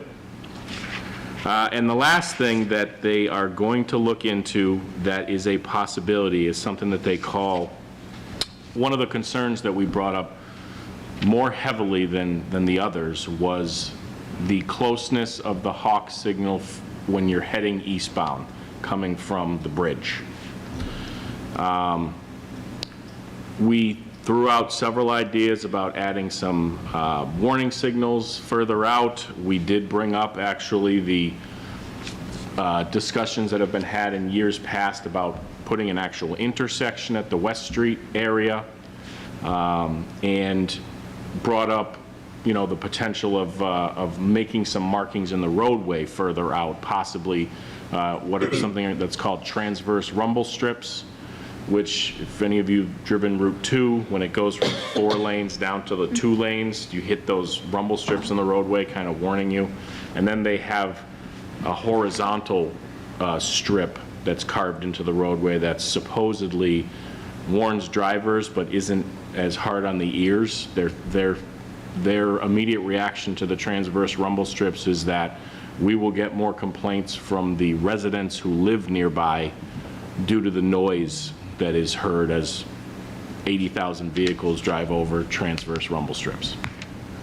So what their suggestion instead of those things was the possibility of something called a road diet, which is basically taking the 4-lane roadway and funneling it down to 2 lanes with a turn lane in the middle, which is what is happening with the rest of this road that they're doing construction on now. It's an eastbound lane, a single eastbound lane, a single westbound lane, and I call it a suicide lane in the middle. I know when you say that in front of Mass DOT, they freak out, but it's a turn lane, basically.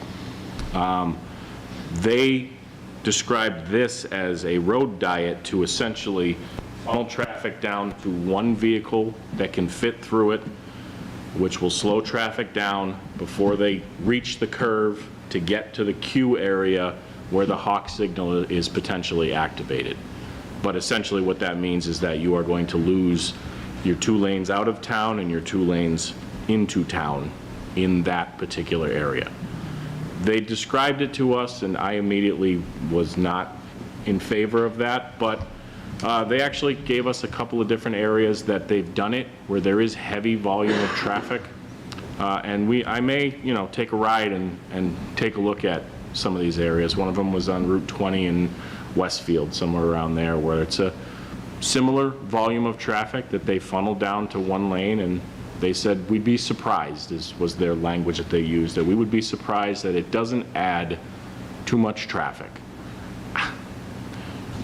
We've learned tonight in about several different areas that Hadley is very unique, and you know, maybe we'd have to see something like that in action before we would go down that road. But those were the highlights. I felt like it was a positive meeting. Rep. Carey commented that he felt we were moving in the right direction and that it was a positive meeting.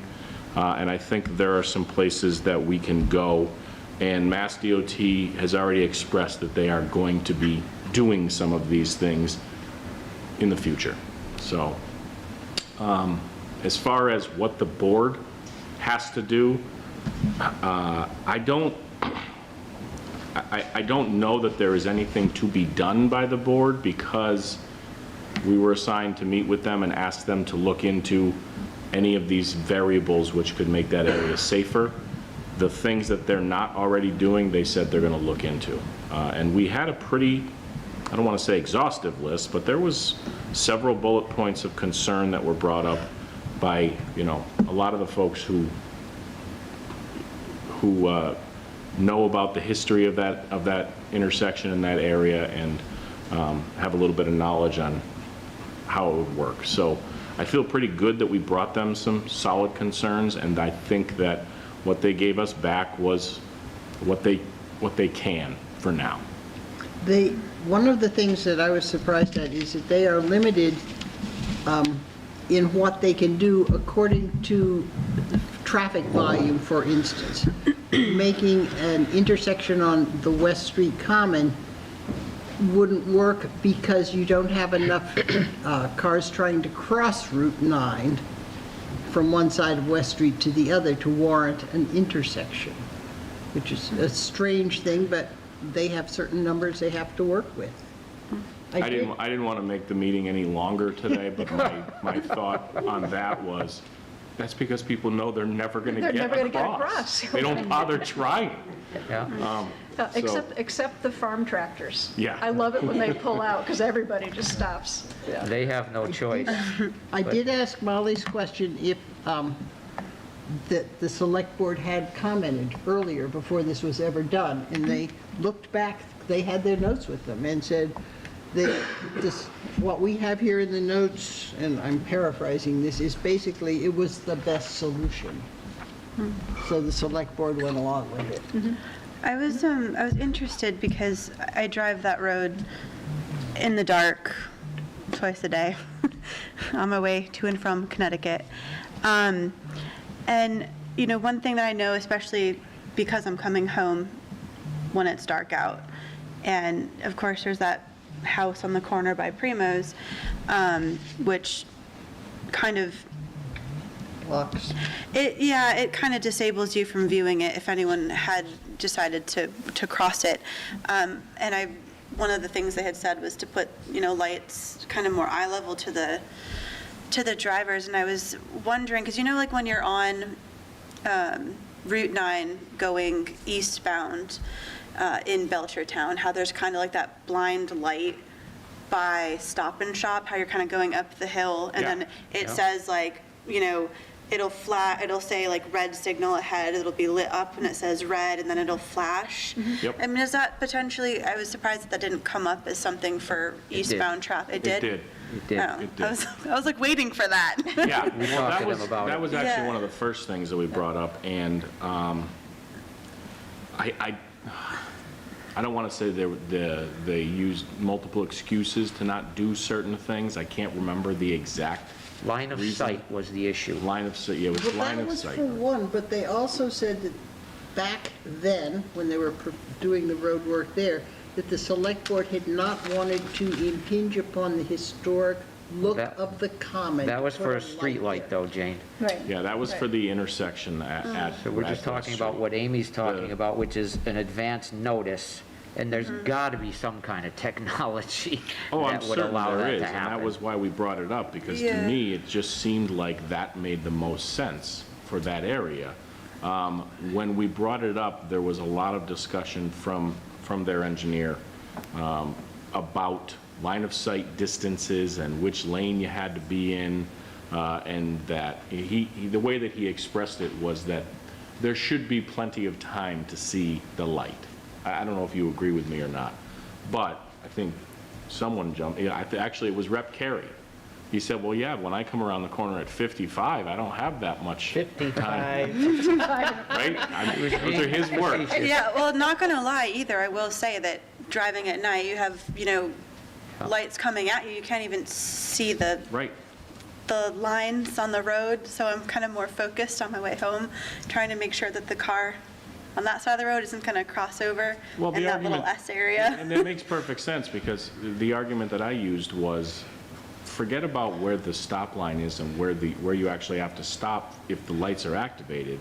Add in the fact that when you come around the corner, what if cars are already in queue, stopped at the light? That cuts your stopping time down by however many vehicles there are. So I really kind of wanted to revisit that one with them, because to me, that seems like the simplest way to do it.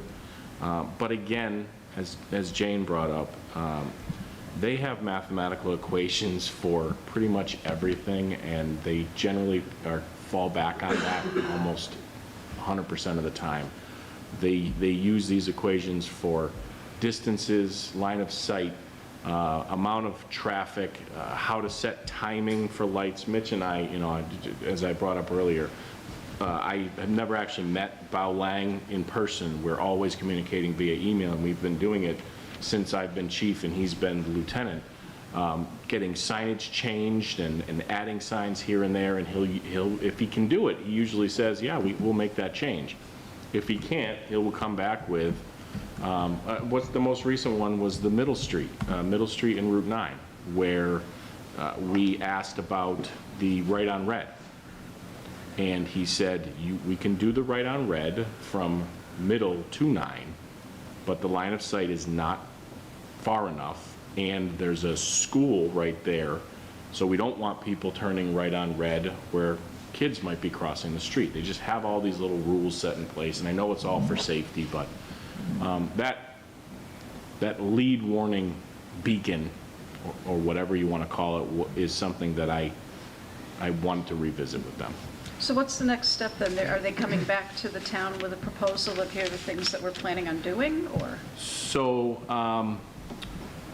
Carolyn, I believe you brought it up today, or someone brought, oh no, it was Senator Comerford's aide, Elena, brought up the possibility of having some type of a public forum where these issues are discussed for anybody who wants to come. They'll have their engineers there. Mass DOT seemed good with that. They want to keep it focused and keep it on task and what we're talking about, but that was discussed as a possible next step. They didn't seem to have an aversion. They do know we were having this meeting tonight and this information was going to be brought here. And I think it would be possible for someone to go back to them after this meeting and say, the select board really wants to know about that advanced warning signal and reassess that, please. So yeah, I was just going to make a motion that we vote on that and have either Chief Mason or Carolyn contact them and say the board is really pushing that this happen. Jane, can I just recognize, there's a group of 8th graders that are on the call. Ruth Barbara is the teacher, and she has a note in the chat right now just letting you know that they're on. And they would like to be a part of that education and learn more about it. Sure. Well, that would be great if we have a forum of some kind that the kids can attend. Is there anything you want to say now, Ruth?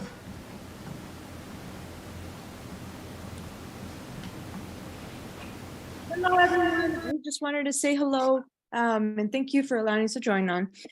The students are very excited to learn more about what's happening with the Hawk sign and to see how we can make our community safer, especially Route 9. Obviously, they're personally connected to the incident, and we're just here to participate and listen and see how we could help out. So thank you for your time. Thank you. Yeah, thank you for being there, and thank the students for giving us your evening. Sorry. Was that a motion, Randy? Yes, ma'am. Second.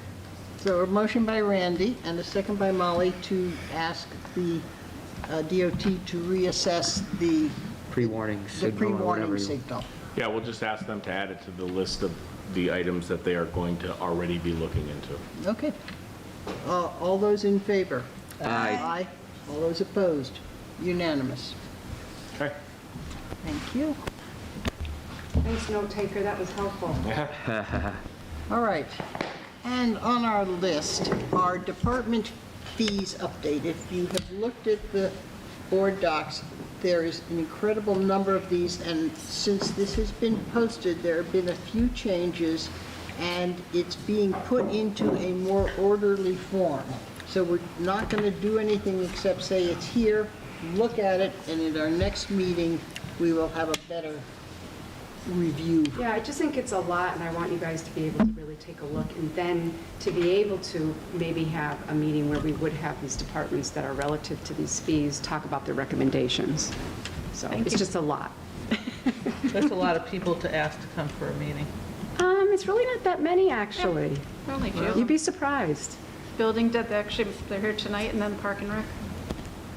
DPW. Building is one that I did add tonight, had some Yeah. recommendations, so. All right. Are there any other items not anticipated 48 hours in advance? Okay. Town administrator report has been too busy. We just heard everything she's been doing. Yeah, pretty much.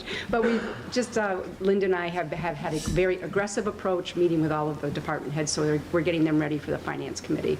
So we've been busy doing that. I am going to the conference. Jen Travato is going with me to MMA, so we'll be leaving tomorrow afternoon. So I'm happy, I'm excited to bring Jen there to open her up to the world of municipal government. And I just wanted to let you know that one of the things I'm doing next week is doing a training for new Council on Aging directors from a town administrator's perspective. So it will be interesting. I was asked to do that by MCOA. So it will be, Haley's helped me with some questions and stuff like that, just to be able to address them. But I'm excited about that because it's a unique position. As you know, that's what I used to do. So. Where are you doing that? Zoom, which I'm not a fan of, but I asked that everybody keep their camera on, and I'll probably, stand and walk around. Jane, can I just mention something relative to, so Carolyn mentioned the MMA conference. One of the things that has been emphatically kind of beaten into those of us who've attended in the past is that we should do everything we can to separate and go to as many of the the Maya sessions, because we actually get a credit, which in the past has added up to several $1,000s for the town of a reduction in our insurance costs. I don't know how it comes in, but they provide a credit. But I know that's something Sue Glulotsky is always reminding us about. Yeah, she reminded me last night. Okay, all right. Yeah, so we'll just discuss what we're going to go and look at. Speaking of Sue, Mike, she would like you to contact her at a later date, soon, about she can't get on the, when she tries to talk, she loses the meeting, so, okay. Any select board items for future discussion? Not that we don't have enough from tonight. We need to revisit. Hey, I'm here. Hey.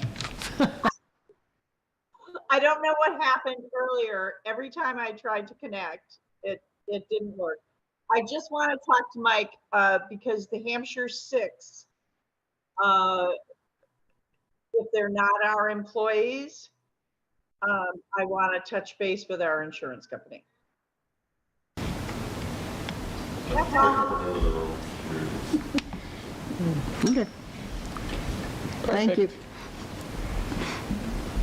So what I was saying was, we talked at a previous meeting about figuring out some kind of process for licenses for places like the ice cream shop at the silos and things of that nature. And I know Mr. Quinlan already has an application for a permit for this year for, what's it for, Tommy? It was entertainment, generated that. Entertainment, okay.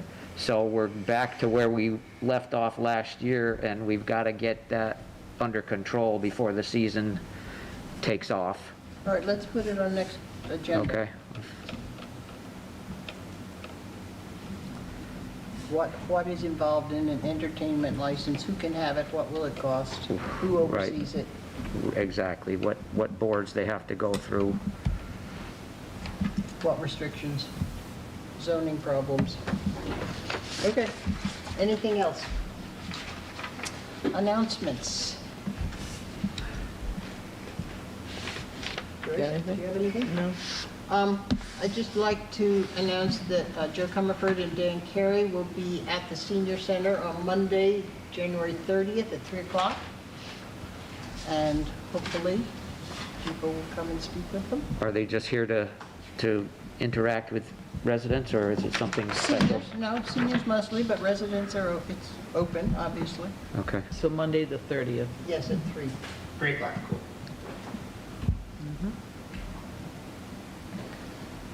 Sweet. Motion to adjourn. Second. All those in favor? Aye. Aye. Aye. Bye.